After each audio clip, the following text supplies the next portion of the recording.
Amid the strongmen and murderers who fought the Prohibition gangster wars, only one mob boss built his crime empire on the strength of his word. A handshake from Meyer Lansky was worth more than the strongest contracts that a battery of lawyers could put together. Meyer Lansky, the casino king, the quiet godfather, the very image of humility and modesty. He dressed very well. He never had loud clothes. He said, I don't want to be too flashy.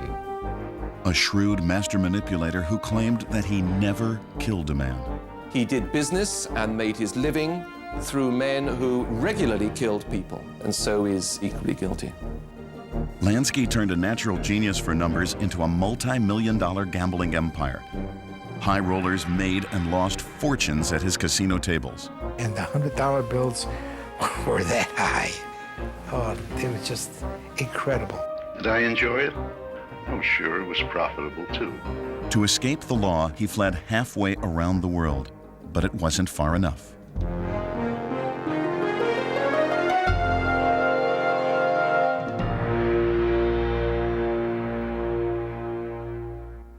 Meyer Lansky was born around 1902. His real birth date is not known. His family lived in the Russian town of Grodno, a center of trade on the Polish border with a thriving Jewish community. Little Meyer studied Hebrew and went to this synagogue often with his beloved grandparents. But Jewish life under the Russian Tsars was not easy. As a boy, Meyer witnessed firsthand the brutality of the pogroms, the methodical persecution of the Jews by the Tsar's dreaded Cossack brigades. When the Jewish community where he lived was suffering particularly, there was a young Jew who stood up and suggested that instead of just lying down, the community should fight back, that young Jewish men should go off to the woods and train and use weapons. And that appealed to Lansky, and all his life he had a chip on his shoulder, and that story was what he produced to rationalize what he became. Meyer's family decided to flee Russia for the United States in March 1911. The ocean voyage was rough, but tough 9-year-old Meyer was too proud to be seasick in front of his mother. He went out on deck to get sick over the railing. For 2 years, the family lived in an apartment house in a quiet neighborhood in Brooklyn. When Meyer's father could no longer afford the rent, he moved his family to a tenement on the Lower East Side of Manhattan. There, more than 500,000 people, mostly Irish, Italians, and Jews, were packed into 2 square miles of crowded city blocks. Meyer got excellent grades in school, but when he wasn't studying, he was out on the streets. He was sucked in right away by the criminal world, and the most seductive part of that world was gambling. A story Lansky always used to tell was of the night before the Jewish Sabbath in the Lower East Side, when his mother would entrust him with a pot of stew to be taken to the baker's oven, and he was always sent with a nickel to pay the baker for the use of the heat. And on the way, one night, he saw a crack game on the sidewalk, and he was drawn to put down the nickel. And of course, he lost it and had to go back home and tell everybody there'd be no hot stew the next day. And he always described the shame of that moment, but more than the shame, his anger at having been so stupid. Lansky resolved that he would never be the sucker again. He had discovered that he had a remarkable gift for numbers. He could calculate in his head the odds and the payoffs from games of chance. He started running backroom crap games, taking other suckers' money and stuffing it into his mattress. By the age of 16, he had quit school, and he had a tough enough reputation that older hoods hired him to be what was called a shtarka, Yiddish for enforcer. His principal work was on behalf of local unions, beating up scabs, the men who worked in factories during strikes. But Lansky had greater ambitions than being a small-time hustler, and the ghetto soon offered him 2 partners who would pave the way to the top, Ben Siegel and Charlie Lucky Luciano. He won over Luciano after Lucky and his gang of Italians cornered little Meyer on the street and threatened him. Meyer called their bluff. The stories he used to tell it was that he said to Luciano, who was the head of this gang, "Go f*** yourself." And suddenly, Luciano was confronted by a weak-seeming little Jewish boy who wouldn't lie down, who wouldn't be pushed around. And that was the beginning of the friendship between Lucky Luciano and Meyer Lansky. Lansky met Ben Siegel, when he helped the handsome young hoodlum escape from the police after a gang brawl. Together with Ben, known on the street as Bugsy because of his psychopathic rages, Lansky formed his first street outfit, a troupe of Jewish hoods called the Bug and Meyer Gang. Meyer was the brains, Benny was the brawn. He was the unguided missile, and Meyer was the guidance system, who would use him, cynically often, in later life for what he wanted to accomplish. With Siegel as his strongman, Lansky directed the work of the young gang, robberies, extortion, and as always, gambling. When Prohibition began in January 1920, they moved easily into bootlegging, shipping illegal whiskey into the States from Canada and England. But Lansky was still small time. What he needed was a mentor. Then, at a bar mitzvah in 1921, Lansky met the veteran bootlegger and schemer, Arnold the Brain Rothstein. Rothstein was widely regarded as the cleverest gangster in New York. He financed deals and let young hoods like Lansky and his buddies take the risks on the street.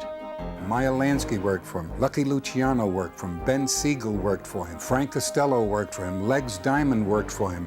And I think that was how Lansky made the next step, the next jump.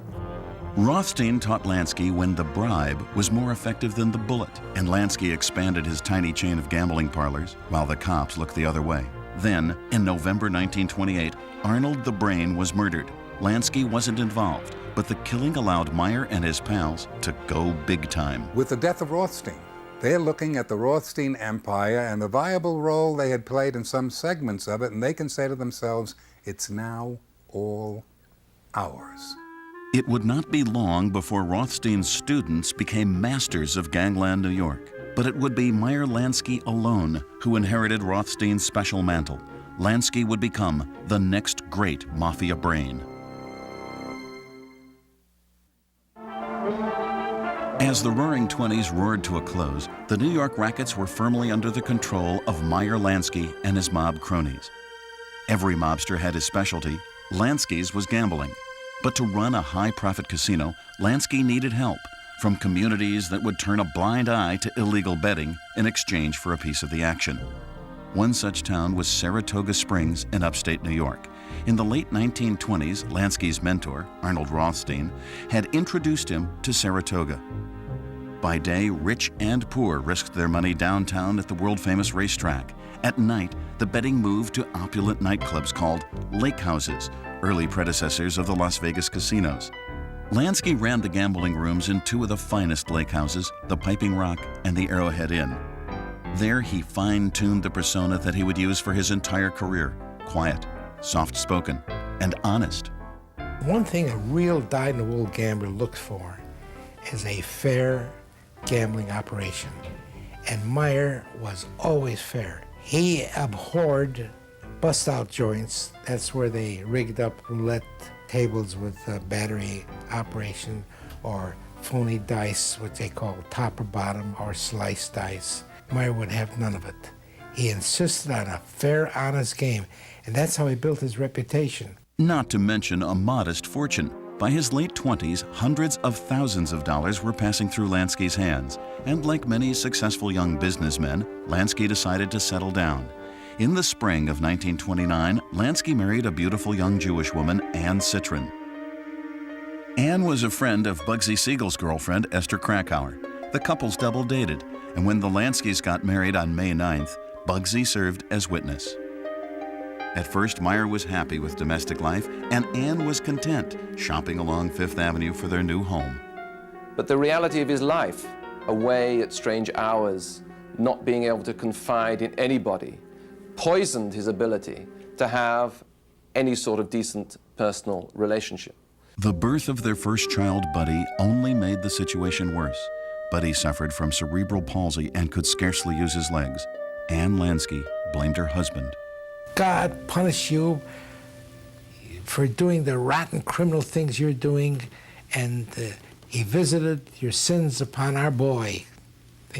Now, whether it's true or not, subconsciously, Meyer had a guilt complex. Lansky was desperate to cure his son. He read medical journals. He rented an apartment in Boston so Buddy could be treated by a doctor there. So you have this dichotomy. He's pouring his love and the positive side of his feelings and emotions into trying to make some redemption of his son's life. And then he's criminal. One of the most powerful criminals in New York City. Unlike other gang leaders, Lansky was learning to avoid the vendettas and police attention brought on by mob violence. Instead, he consolidated his power with his own personal method: fairness. In the underworld, a handshake from Meyer Lansky was worth more than the strongest contracts that a battery of lawyers could put together, dotting the I's and crossing the T's with the whereases and the therefores. He was a man whose word was good. He also chose a lifestyle opposite to that of his partners. Ben Siegel was a consummate ladies' man. Lucky Luciano basked in his gangster reputation, but Lansky dressed and lived quietly. He was fastidious in his personal habits. His fedoras were always placed carefully on their hat stands, his pressed shirts on their monogrammed hangers in his closet. I'm telling you, he was as low-key as they come, and shy and retiring. If you can visualize Meyer to be a shy and he was shy and retiring. But when it came to doing business, Lansky could be just as ruthless as his murderous cronies. In 1931, Meyer helped his pal Lucky Luciano take over the New York mob. To do it, Lucky had to eliminate the two rival bosses at the time, Salvatore Maranzano and Joe the Boss Masseria. Lucky had no trouble bumping off Masseria, but Maranzano was a harder target. He trusted no one, especially not young Italian climbers like Luciano. That's where Lansky came in. Meyer's Jewish gunmen were the ones who turned up at Maranzano's office.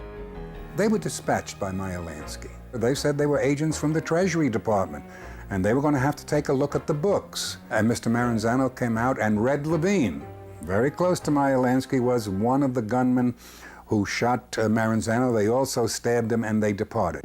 With the bloodshed over, Lucky Luciano was king of the hill, and standing beside the throne was Meyer Lansky. Excluded from the Italian mafia because he was Jewish, Lansky was now calling the shots in New York anyway, as Luciano's right-hand man. But just as Lansky had reached this pinnacle, his triumph was cut short. In 1933, Prohibition ended, and with it the stream of cash that bootlegging had delivered to the mob. And an even greater setback for Lansky came in 1936, when Lucky Luciano was found guilty of running prostitution rings in Manhattan. Lucky was sentenced to 30 to 50 years in prison. When Luciano was put away, the New York police authorities mentioned 6 people that they thought might take over, and Lansky, whose name was misspelt, was mentioned.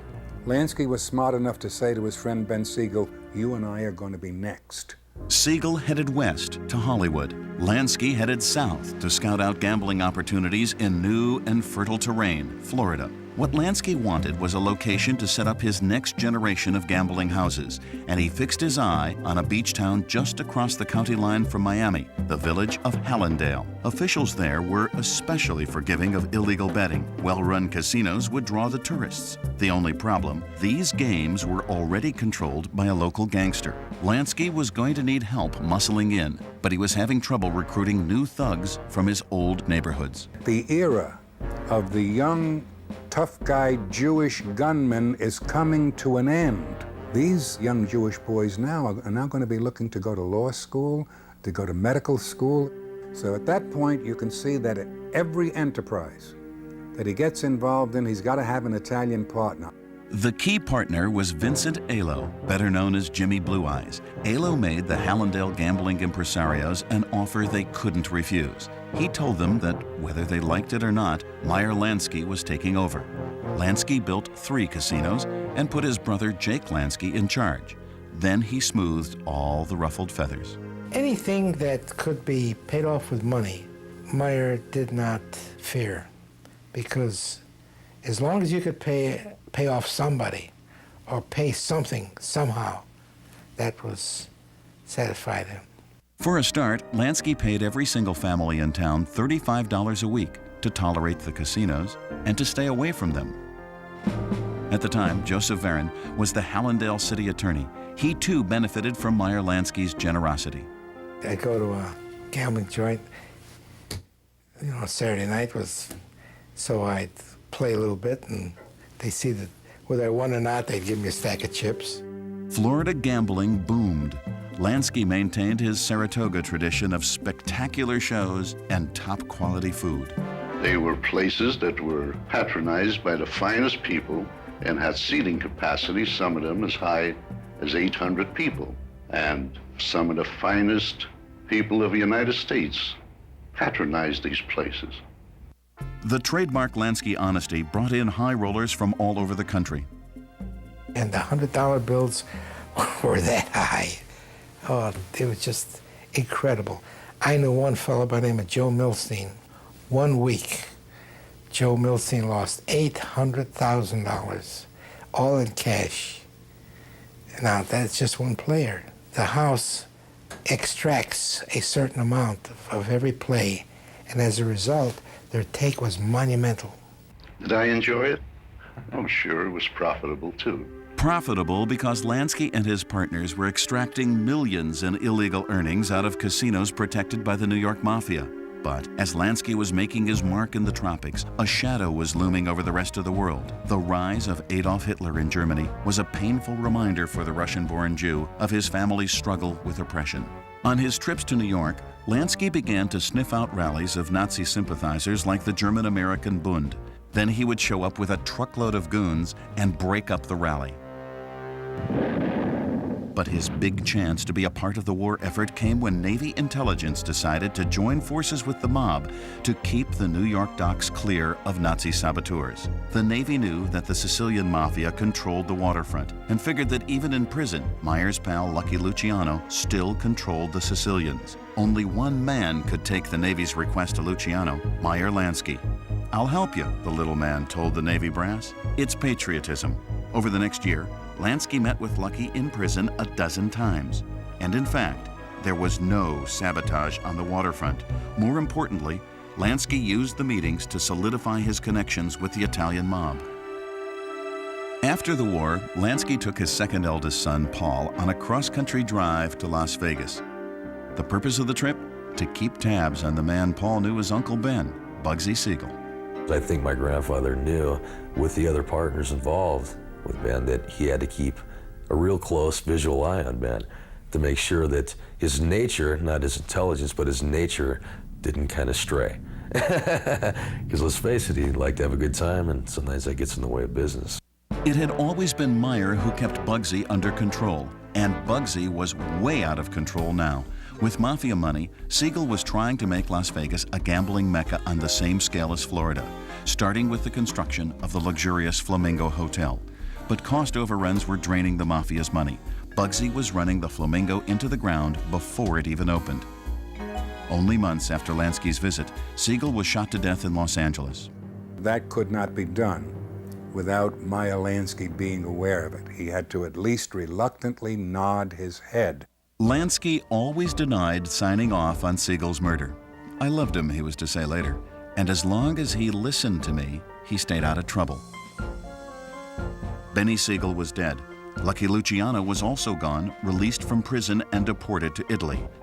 Meyer Lansky was the last of his New York threesome left standing in America, and he had only begun his rise to the top as the mob's foremost tycoon. By the late 1940s, Meyer Lansky had consolidated his Florida gambling empire. He was making millions from the tourists who gambled at his glamorous casinos near Miami. And he was sending millions north to his partners in the New York Mafia, who provided the muscle to back him up.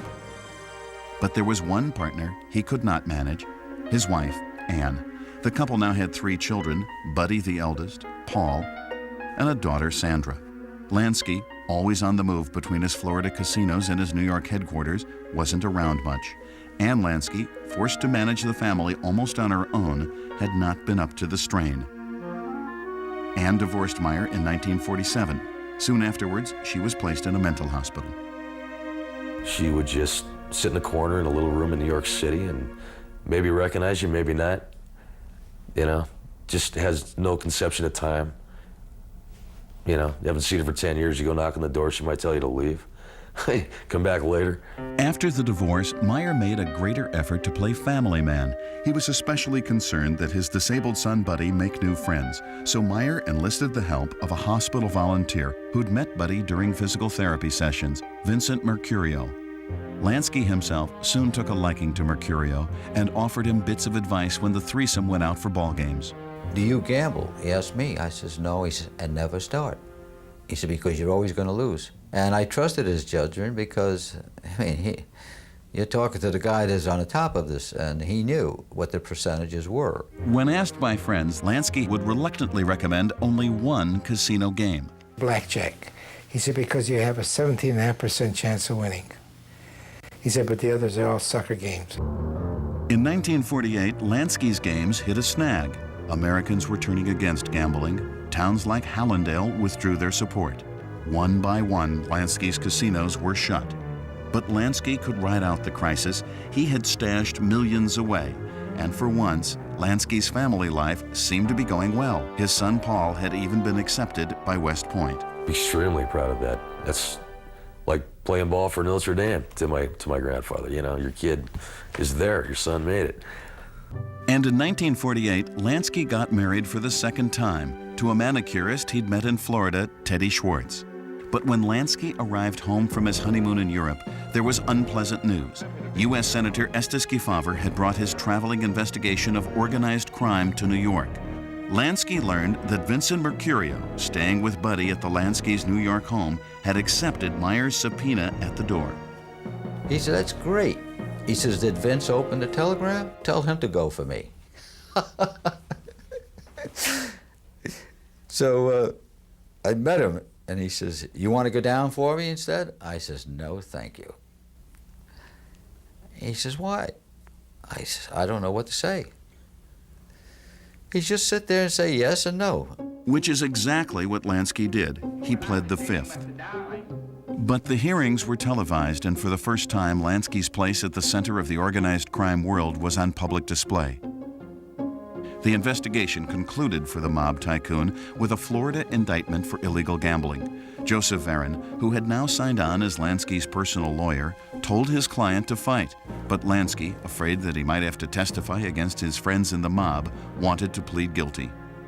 Meyer said, look, there's a way I can get out of this by paying a $1,000 fine. So let's pay a fine. I said, Meyer, but the other boys that are going to be indicted with you, you're giving them criminal records and you're giving yourself a criminal record. What's a $1,000 fine? Pay it. A year later, he was indicted again, this time in Saratoga Springs. Again, he avoided testifying by pleading guilty. This time, a fine wouldn't be enough. Lansky spent 3 months in the county jail. Released in August 1953, he decided it was time to take his gambling racket out of the country. He went south, all the way to Cuba, where gambling was legal and mobsters were welcome. And in 1953, Cuba needed Lansky just as much as he needed a safe haven. Lansky had been dabbling in Cuban gambling for years, but now the Havana tourist industry was threatened by scandal. Many of the casinos were exposed as using doctored games to cheat tourists. To restore international faith in the Cuban casinos, President Fulgencio Batista turned to the one man whose reputation for running a fair game was impeccable, Meyer Lansky, and offered him a job as gambling czar. The little man took the job with gusto and told the other casino operators, clean up or get out. With Lansky at the helm, Cuban tourism exploded. Lansky invited his mafia pals to invest, and many did. The Americans were pouring in there, other nationalities were pouring in there. Meyer made a fortune. Lansky made sure he stayed in the good graces of President Batista. I know that every time Meyer went to Cuba, he would bring a briefcase with at least $100,000. So Batista welcomed him with open arms. And the two men had such an affection for each other. Batista really loved them. I know because he brought, I guess I'd love him too if he gave me $100,000 every time he saw me. Lansky rented a third home in Havana. He ran one major casino of his own, the Nacional. There he resumed his traditional role, the quiet commander, pacing the casino floor and watching the dollars roll in. And you could almost get the sense of people turning and looking and knowing who he was and not saying anything to him, but sort of like the Red Sea's parting. People don't have to tell you, you just, you know who's who. And he was somebody. At the Nacional, Lansky was fussed over by the staff, including waiter Jorge Fernandez, and constantly protected by a team of bodyguards. Tenían Havana Post, el periódico que se hacía aquí en Cuba. Havana Post. They would be reading the Havana Post, a newspaper printed here in Cuba. But across their laps they had a little Smith & Wesson, a little revolver you could not see.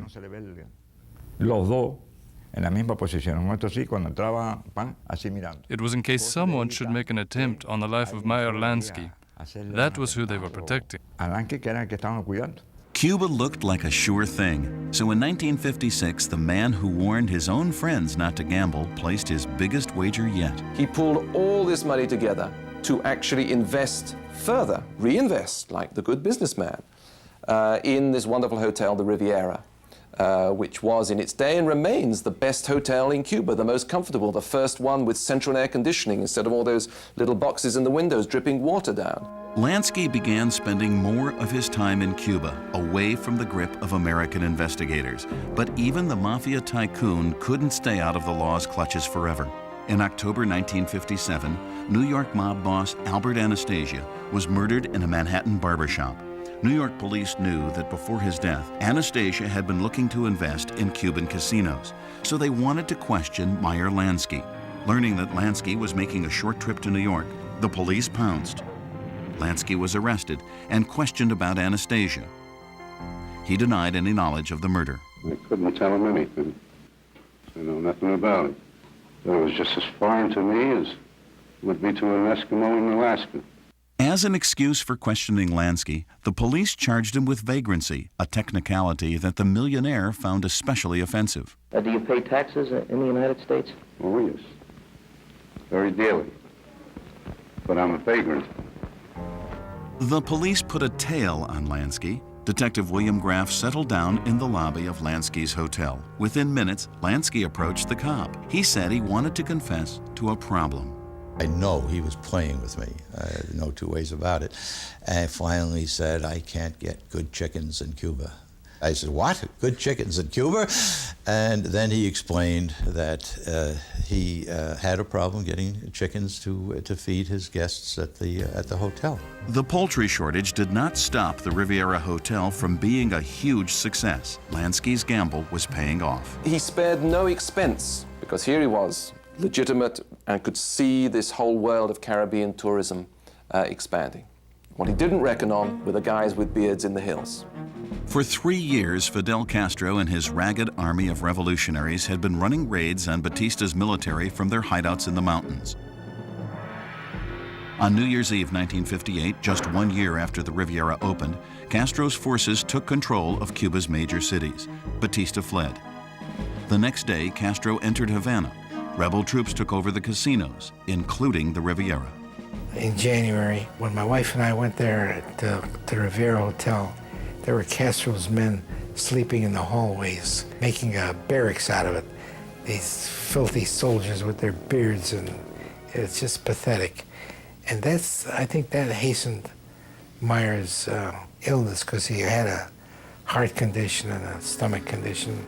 A year after the revolution, Castro banned gambling and declared the casino hotels the property of the government. Once again, Lansky was out of business. He had sunk almost his entire fortune into the Riviera Hotel, only to have it taken away gangster style at gunpoint. Now, the mob tycoon was going to have to find a new way to make his millions back.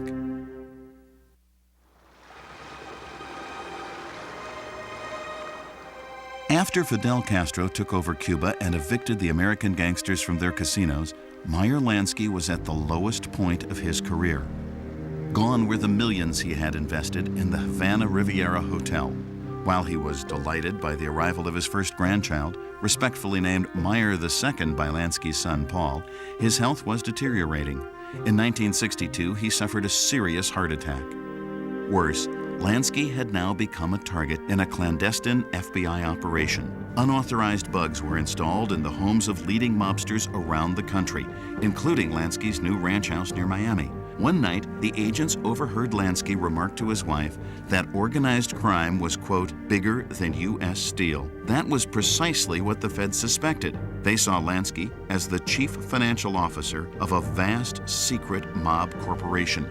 other wiretaps seemed to support that impression, especially the surveillance of a New Jersey mobster named Anthony Gyp DiCarlo. On tape, DiCarlo boasted that Lansky had reopened his connections to Nevada gambling, was heavily involved in skimming profits from Las Vegas casinos, and was once again making millions. But Meyer was still safe from arrest. Since the bugs were unauthorized, the feds couldn't use the evidence against the mob tycoon. The FBI had to watch as Lansky went about his daily life, strolling through Miami Beach, having coffee in the afternoon, and going to clubs at night. One act he saw over and over was Jewish comedian Jackie Mason, who came frequently to Miami to perform. I couldn't get over it that this top man from the whole mafia is following me around. I knew he wasn't trying to kill me, so I figured he must be enjoying my act. After shows, Mason would join Lansky and his friends at their table. He loved the power. I could see he loved the power because when people sat around him with that worshipful look on their faces, you could tell that he knew he was the boss and he acted it. I used to say to him, "How much money do you really have?" I swear to you by my life, I'll keep my mouth shut. And he would laugh and change the subject or give me a hug or give me a kibitz, and I could never find out anything. The FBI was having the same problem. Lansky was proving to be an elusive target. So the FBI put together a team of agents called a strike force dedicated solely to nailing Lansky. At the helm was a young prosecutor named R.J. Campbell. One of the problems we had in dealing with Lansky was he was pretty much already retired, with maybe a quotation marks around the word retired, but he wasn't doing anything. He wasn't out committing anything which was even close to a crime, say. That didn't stop him from being one of the most famous underworld figures in America. His daily walks with his dog Bruiser made him easy prey for any photographer. Then, in March 1970, as Lansky returned from a vacation in Mexico, customs agents found in his luggage a bottle of ulcer medicine for which he had no prescription. He was arrested for possession of illegal drugs. A judge threw out the charge, but Lansky had had enough. He decided the best thing was just to get out and to take asylum where every Jew can take asylum, in Israel. Lansky had always admired Israel. When the Jewish state had been fighting for independence in 1948, Lansky held a fundraiser. He also claimed to have used his New York dock connections to stop arms shipments to the Arabs and reroute the weapons to Israel. Now he believed his loyalty would be rewarded. In June 1970, Lansky and his wife Teddy flew to Tel Aviv. In 1971, the Justice Department summoned him back. After 10 years of investigations, the feds had finally indicted Lansky for the skimming of Las Vegas casinos. In Tel Aviv, Lansky was unconcerned. As he had planned all along, he applied for Israeli citizenship. But at the worst possible moment, Lansky's gangster reputation caught up with him. The Israeli press began to take an interest in this Jewish relic of the mafia world. To escape the press coverage, Lansky moved out of Tel Aviv to a resort hotel on the Mediterranean beach. But the cameras found him there too, just as they had in Miami, out walking his dog. So Lansky granted interviews to reporters in which he claimed he was a victim of media hype. A newspaper man started a campaign against me, and it snowballed to such an extent that I guess it can't be stopped anymore. I was singled out for some reason. They needed an image. Some newspaper man wrote an article that I have $300 million. Well, I wish I had $1 million. The controversy meant that Lansky's application for citizenship had to be reviewed by Israel's Interior Minister, Joseph Borg. Borg raised the touchy topic of Lansky one afternoon with his boss, Prime Minister Golda Meir. Golda Meir apparently had never heard of Meyer Lansky. As he started to explain who Lansky was or was thought to be, he said the word mafia, at which Golda Meir stopped him and said, "Mafia? Mafia? No mafia in Israel." Israel turned down Lansky's application for citizenship, declaring him a threat to the state. Lansky immediately appealed to the Israeli Supreme Court. Israel needed evidence that Lansky was a threat, and the U.S., which now wanted Lansky back, was happy to help. The Justice Department gave Israel the complete Lansky files. They had first-hand testimony from witnesses who had seen Lansky beat up somebody or participate in beating up people. So they had a lot of stuff from the 20s and 30s which which had Lansky actually doing a bunch of things, as opposed to just kind of walking his dog, which is what he was doing in the 1970s. In September 1972, Israel's Supreme Court ruled against Lansky. Well, so long. He was ordered to leave the country. Not giving in, Lansky arranged to flee Israel in secret and to bribe officials to smuggle him into hiding in Paraguay. In November '72, Lansky quietly boarded a night flight that would take him to South America. As his jet crossed the Atlantic, the FBI tracked him down. When he arrived in Paraguay, he wasn't allowed to get off the plane.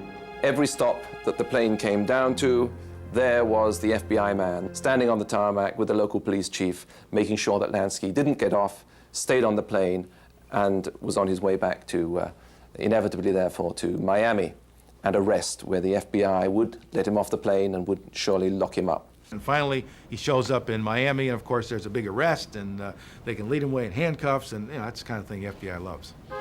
The government finally had a case against Meyer Lansky, and now it had Lansky himself.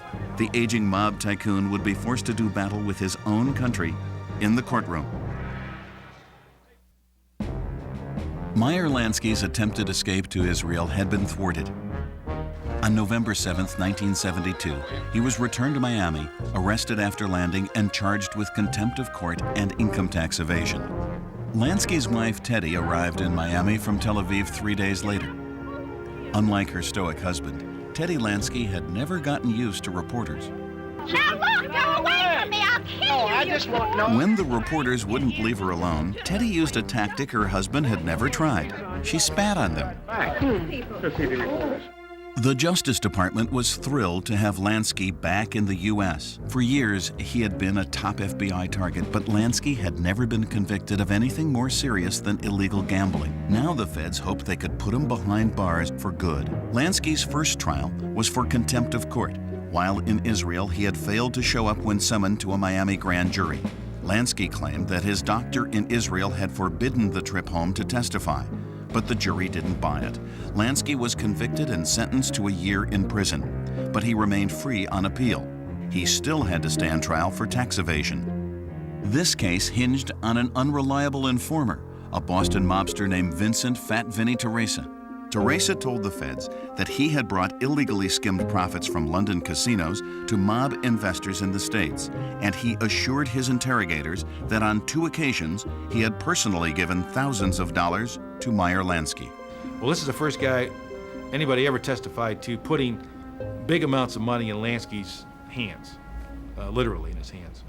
And so we were kind of excited about it and started to develop a case. Mafia turncoats always make tricky witnesses, but Fat Vinny was the government's best shot at nailing Lansky. The trial began in July 1973.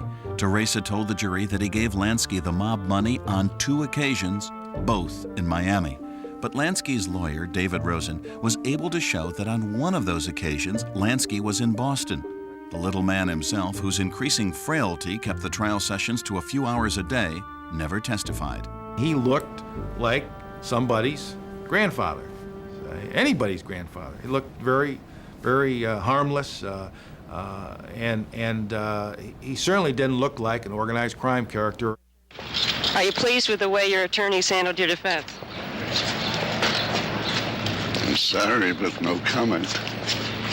Well, you can't blame me for asking, can you? No, I don't blame you at all. I'm with you. The jury was with Lansky. They acquitted him of taking money from Vinny Teresa. A third indictment for skimming in Las Vegas was withdrawn. Lansky was too old and sick to stand trial. And in 1974, his conviction for contempt of court was overturned. Meyer Lansky had beaten the law. On the streets of heavily Jewish Miami Beach, Lansky became an elder statesman, a living legend. The most pious Jews in the world in Miami Beach were the holiest people to whom God is everything. Even God wasn't close to Meyer Lansky. As soon as they saw Meyer Lansky, forget about God. This was God. They used to worship him, follow him, look at him. If he walked down the street, they would talk about how slow he walked, how fast. Did he have a dog, a cow, a horse? Did he sit down, get up, what time? One time we're in this little deli down in Miami Beach, and these 2 young boys came up with yarmulkes on, and they were kind of looking at my grandpa, and I was kind of standing in the background, and they came up and said, "Mr. Lansky, we'd like to get your autograph." And he kind of looks at him seriously, and no, my grandpa, he goes, what did I do, an Academy Award? And I said, well, we figured it'd be worth some money someday, Mr. Lansky. And he said, no, son, I don't sign autographs. Since the 1960s, Lansky had claimed to be retired. Now, as far as the FBI could tell, he really was. With all the surveillance that he had on him, he didn't have even the facility to get involved anymore in skimming or any of the other sources of income that he had. And that was, I suppose, the ultimate curse of him living so long, that he outlived his money and had no further way of earning any more. In 1982, Lansky turned 80. He had developed lung cancer. Joe Varon, his attorney and lifelong friend, pulled a few strings and arranged to restore Lansky's voting rights, lost since his felony conviction in 1950. And I gave it to him for a birthday present. He said, Joe, that's the best birthday present I ever got in my life. Meyer Lansky died on November 15th, 1982. There were almost as many reporters at his funeral as there were mourners. When Lansky died, I don't think he had $300,000 to his name. And that sounds like a lot of money, but it was a mere pittance to a man that made millions. It was still widely believed that Lansky had millions tucked away somewhere, a Swiss bank account perhaps, but the money never turned up. Meyer Lansky outlived just about every one of his cronies from the heyday of the New York mob, and he did it the old-fashioned way. He kept his mouth shut. Even when he talked, Lansky never gave himself away or gave away any of his partners. Very, very careful, and very smart. Throughout Lansky's career, if you take him way back from the beginning, he was always 2-3 steps ahead of everybody else. Yeah, he liked having an edge, and I think he liked having an edge, especially on people that were legitimate that he was trying to get over on. So, you know, gave him pleasure. He was a very civilized and a very businesslike individual. It might sound like heresy, but you could like Meyer Lansky. Although he always said that he never killed a man and was proud of that, this distinction he was making was basically false, because the gangster actually lives more on the threat of violence than on violence itself. And all through his life, right to the end of his life, Lansky, with his hard look, delighted in scaring people and knew what the threat was behind that look that he gave.